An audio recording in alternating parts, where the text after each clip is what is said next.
Kabar Reskrim Polri Komjen Agus Andrianto dilaporkan ke Divisi Propam Polri karena diduga menerima suap dari aktivis tambang ilegal. Agus Andrianto dilapor Ketua Majelis Jaringan Aktivis Pro Demokrasi Iwan Sule pada Senin 7 November kemarin. Laporan itu terkait dugaan gratifikasi atau suap tambang ilegal di Kabupaten Kutai Kartanegara, Kalimantan Timur.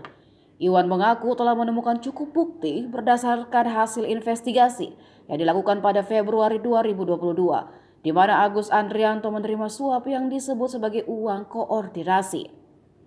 Hasilnya, Iwan menemukan sebuah dokumen terkait aktivitas penambangan ilegal yang ada di Kalimantan Timur.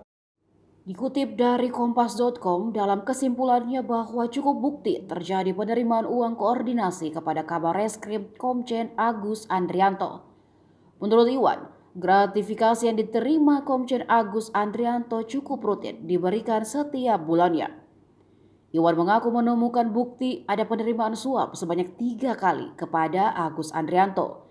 Suap itu berasal dari mantan anggota Polres Samarinda Ismail Bolong dan diserahkan langsung.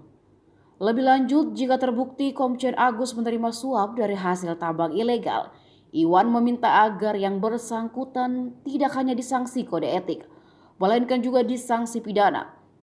Merujuk Undang-Undang Tindak Pidana Korupsi bahwa penerimaan gratifikasi yang tidak dilaporkan selama 30 hari kepada KPK menjadi sebuah tindak pidana. Sebelumnya viral pengakuan Ismail Bolong yang mengaku telah memberikan uang senilai 6 miliar rupiah kepada Kabar Reskrim Komjen Agus Andrianto. Adapun uang itu disebut terkait dengan aktivitas tambang batu bara ilegal di Kabupaten Kutai Kartanegara, Kalimantan Timur.